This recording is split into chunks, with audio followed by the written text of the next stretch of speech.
Hi guys, और आज हम बात करने वाले 27th क्वेश्चन से। एमसीक्यू 27 से डिस्कस करेंगे। पिछला वीडियो अगर आपने देखा होगा तो आपको बहुत फायदा हुआ होगा, क्योंकि प्लीज पिछला वीडियो जरूर देखिएगा जिसमें मैंने 1 to 26 एमसीक्यूज डिस्कस किए हैं। अब क्वेश्चन 27 से शुरू करते हैं। तो फ्रेंड्स, क्वेश्चन 27 क्या है? To obtain parallel lines concentric circles is used. तो फ्रेंड्स, इसका आंसर क्या होगा? To obtain parallel lines concentric circle is use. तो पहला ऑप्शन कॉपी, दूसरा फिलेट, तीसरा ऑफसेट, चौथा ऑप्शन है ट्रिम। तो फ्रेंड्स, आंसर ऑफसेट सही है, याद रखिएगा फ्रेंड्स, ऑफसेट। ओके फ्रेंड्स, अब आगे बढ़ते हैं। By which you can draw a rectangle in AutoCAD. 28 of question क्या है कि किस शॉर्टकट, मतलब जो लिखा हुआ है ऑप्शंस में, आप रेक्टेंगल बना सकते हो। तो रेक्टेंगल मतलब आयताकार। तो एक अर्क से, पी पॉल से, सी REC, डी CO। तो फ्रेंड्स, ऑफकोर्स ऑप्शन REC सही है, क्योंकि POL पोलर, आई थिंक, हाँ, पोलर के लिए इस्तेमाल होता है, और अर्क बनाने के लिए ARC, और CO बनाने के लिए कुछ तो था। तो फ्रेंड्स, आगे चलते हैं। अब friends, which of the following state grid is use to design perspective. तो फ्रेंड्स, पर्सपेक्टिव याद है आपको? पर्सपेक्टिव मतलब तीनों तरह से दिखेगा, पूरी तरह से। तो ये है आइसोमेट्रिक। आइसोमेट्रिक मतलब समान मैट्रिक्स के, मतलब समान जो उसके वो जो डायमेंशंस थे ना, डायमेंशंस कितनी बड़ी, लंबाई, लेंथ और विड्थ और हाइट, ये सब सेम रहता है। अब आते हैं, CAD software is used by. किसके द्वारा कैड सॉफ्टवेयर इस्तेमाल करते हैं? तो खुद पहले ऑप्शन देखिए। आर्किटेक्ट इस्तेमाल करता है, इंजीनियर इस्तेमाल करता है, ड्राफ्टर एंड आर्टिस्ट वो भी इस्तेमाल करता है। ड्राफ्टर्स वही होते हैं जो डिजाइन बनाते हैं ना घर के, वही होते हैं। तो डी ऑल ऑफ दिस, इस ऑप्शन को टिक मार्क मारते हैं। एक्चुअली मेरी आदत हो गई है, मान ली मैं बार बार हाईलाइटेड की चूज कर लेता हूँ। ओके, चलिए आगे चलते हैं। तो फ्रेंड्स, आगे चलते हैं। How many work spaces available in AutoCAD. AutoCAD में कितना वर्क स्पेस आप बना सकते हो जिसपे आप काम कर सकते हो? वो वर्क स्पेस वो एरिया होता है जहां पर आप काम करते हो। तो फ्रेंड्स, आंसर है 4। याद रखिएगा, इसका डायरेक्ट मैं बता रहा हूं 4 है, बहुत लोग याद नहीं रखते इसे।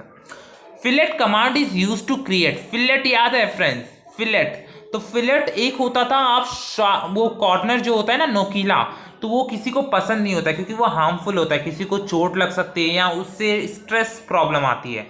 तो इसीलिए फिलेट इस्तेमाल होता है जो राउंड कॉर्नर्स बनाता है। याद रखिए, राउंड कॉर्नर्स मतलब ऐसे कोई चीज होगी तो उसको ऐसे नहीं करके वो ऐसे कर देगा। याद रखिएगा, ऐसे, मतलब ये जो पूरा नोकीला चीज था वो हटा देता है। अब आते हैं हम, when drawing in 2D what axis do you not work with. जब आप 2D में वर्क करते हो तो कौन सा एक्सिस आप इस्तेमाल नहीं करते हो? तो ऑफकोर्स फ्रेंड्स, खुद सोचिए, जब 2D में इस्तेमाल कर रहे हो तो आप ऑफकोर्स Z एक्सिस इस्तेमाल नहीं करोगे। सिंपल सा क्वेश्चन है, आई होप आपको समझ में आया होगा। अब आगे चलते हैं friends. Which command convert discrete object in polyline. Discrete object जानते हो?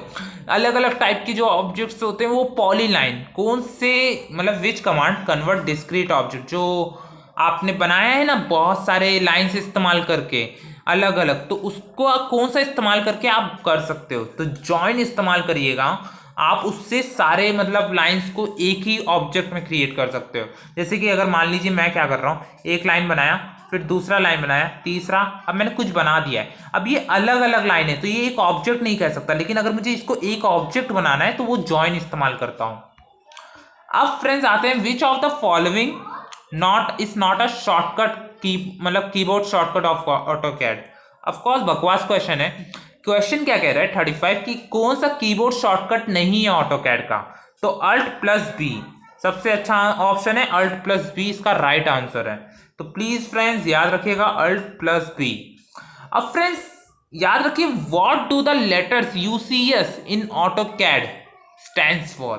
मतलब ऑटोकैड में जो UCS होता है ना, ये क्या होता है? तो यूनिवर्सल कोऑर्डिनेट सिस्टम होता है। याद रखिए, सबसे इंपॉर्टेंट है, जो आपने कॉर्नर में या बीच में देखा होगा ना UCS, जो एक्सेस होता है XYZ, वो यही होता है, एक्चुअली यूनिवर्सल होता है। और फ्रेंड्स याद रखिए, अभी हम इसमें ना अराउंड 50 क्वेश्चन तो पारी कर देते हैं। प्लीज मेरे साथ बने रहिएगा। Where should you pay attention when you are working with AutoCAD commands? आपको कहाँ ध्यान देना चाहिए? जब ऑटोकैड कमांड पे काम कर रहे हो ना, तो कमांड विंडो पे ध्यान देना, जिससे आपको कमांड पता चल सके। याद रखिए friends. How many snap points does an object have? तो friends snap points of course object किस पे डिपेंड होता है? डिपेंड ऑन ऑब्जेक्ट होता है, डिपेंड करता है कि कितने। जैसे कि खुद ही सोचिए, एक सर्कल या मान लीजिए कितने होते हैं, एक सर्कल के पास तो इन्फिनाइट स्नैप पॉइंट्स कह सकते हो, क्योंकि उस पर बहुत सारे सर्कमफ्रेंस होते हैं ना। या चलिए उसको ना मान के आप देखिए, एक वो रेक्टेंगल के पास 4 होता है। वाइड आई मैं हाइलाइटर क्यों चूज कर लेता हूँ? तो रेक्टेंगल के पास 4 ऑप्शन होता है, और अगर आप देखेंगे ऐसे ऐसे, मतलब ऑब्जेक्ट पे डिपेंड होता है यार, याद रखिएगा। How many points do you need to define for the rectangle command? कितने पॉइंट आपको रेक्टेंगल कमांड के लिए डिफाइन करना पड़ता है? ओनली 2। तो आंसर ओनली 2 है। ओके ओनली 2, हाँ राइट है। तो फ्रेंड्स ओनली 2 आपको डिफाइन करना पड़ता है पॉइंट्स। ओके एंड याद रखिए आप पोलर अरे, ये सबसे इंपॉर्टेंट क्वेश्चन है, क्वेश्चन 40 जो है, आप पोलर अरे क्रिएट्स न्यू ऑब्जेक्ट्स। पोलर अरे जो होता है वो नए ऑब्जेक्ट क्रिएट करता है, किस मतलब कैसे? तो फ्रेंड्स याद रखिए पोलर अरे वो था जो आप देखेंगे ना, आप अगर अपने मतलब वो लैपटॉप में जब आप बना रहे होंगे सर्कल से ऐसे ऐसे जो डिज़ाइन बनाते हैं, मतलब चारों तरफ ऐसे गोल गोल में, मैंने अच्छे से बना नहीं पाया, लेकिन आप जब प्राइवील या कुछ बना रहे होंगे गैर, तो उसमें ये सर्कुलर पैटर्न में मदद करता होगा। So circular pattern is right answer. अब इसके बाद आते हैं हम in AutoCAD all objects are drawn on the, तो कौन जो सारे ऑटोकैड में होता है ऑब्जेक्ट किस पे बने होते हैं? तो याद रखिएगा सबसे इंपॉर्टेंट क्वेश्चन है एक्स वाई प्लेन्स। जिसको पता होगा ना भाई, बनाया होगा, उसको आराम से आ गया होगा। Wire frame design can be drawings can be use to, तो फ्रेंड्स जो वायर फ्रेम होता है बहुत इंपॉर्टेंट होता है। क्यों? क्योंकि आप ऑब्जेक्ट नहीं बना रहे हो, आप वायर फ्रेम उसकी डिजाइन बना रहे हो, आप उस पर चेंजेस कर सकते हो कि कैसा होना चाहिए कैसा नहीं होना चाहिए, तो इसलिए ये बहुत इंपॉर्टेंट है यार। और इसके लिए determine special relations between the object, इससे हमें रिलेशन पता चलता है ऑब्जेक्ट्स में कैसा होगा, कितना स्ट्रेस आएगा, और भी बहुत सारी चीज़ें। अब फ्रेंड्स हम चलते हैं आगे। The model which is created by using basic entities of 2 dimensioning is called, तो मैंने कहा था ना आप डिजाइन बना रहे हो, और डिजाइन मतलब 2 डायमेंशन। 2 डायमेंशन में क्या हो सकता है? वायर फ्रेम मॉडल होता है, क्योंकि आप उसमें कोई एक ऑब्जेक्ट क्रिएट नहीं कर रहे हो सॉलिड टाइप का। When every entity of a geometric model remains parallel to its initial position, मतलब जो एंटिटी होती है किसी भी जियोमेट्रिक मॉडल की, वो पैरेलल होती है इनिशियल पोजीशन के। अब अगर इनिशियल पोजीशन के पैरेलल है तो इस ट्रांसफॉर्मेशन को आप क्या कहोगे? तो फ्रेंड्स ट्रांसलेशन कहेंगे। Oh my God, translation. And friends अब आगे चलते हैं, 50 क्वेश्चन तो आज पूरा ही कर देते हैं। वैसे मैं 60 करने की सोच रहा हूँ, लेकिन चलिए 50 पूरा करते हैं। आगे देखते हैं। Which of the following are ways of representing 3D objects? 3D objects बनाने के कितने तरीके? तो एक वायर फ्रेम मॉडल से बना सकते हो, मतलब जो ऑब्जेक्ट होता है ना 3D ऑब्जेक्ट, मान लो आप एक बनाना चाहते हो कुछ, जैसे कोई पार्ट है या कोई घर है, तो उसको आप कितने तरीके से दिखा सकते हो? तो एक मॉडल बना सकते हो, एक सॉलिड मॉडल आपने देखा होगा, सरफेस मॉडल भी देखा होगा, और एक वायर फ्रेम मॉडल। ये तीनों मॉडल होते हैं जो रिप्रेजेंट करते हैं किसी 3D ऑब्जेक्ट को, तो इसलिए ऑल ऑफ दी अबव सबसे अच्छा ऑप्शन है, ऑल ऑफ दी अबव। अब फ्रेंड्स हम आते हैं अगले क्वेश्चन पे। ये क्वेश्चन क्या है? Dash is a rigid body transformation that moves object without deformation. तो फ्रेंड्स ऐसा ऑब्जेक्ट जो रिजिड बॉडी है, जो विदाउट एनी ट्रांसफॉर्म, मतलब बिना कोई ऑब्जेक्ट को खराब किए या तोड़े, उसको डिफॉर्म किए बिना आप उसमें चेंजेस लाते हो या उसके ऑब्जेक्ट को मूव कर सकते हो। तो फ्रेंड्स इसका ऑप्शन क्या होगा? ट्रांसलेशन। रोटेशन में भी ऑब्जेक्ट डिफॉर्म होता है, मूव में भी थोड़ा डिफॉर्म होता है, लेकिन ट्रांसलेशन में ऑब्जेक्ट डिफॉर्म नहीं होता है, याद रखिएगा, सबसे इंपॉर्टेंट। अब the basic geometric transformations are, the basic geometric transformations are. अब इसका ऑप्शन देखिए फ्रेंड्स, आपको स्क्रीन पे हमेशा दिख रहा होगा, ट्रांसलेशन, रोटेशन, स्केलिंग। कौन सा बेसिक जियोमेट्रिक ट्रांसफॉर्मेशन है?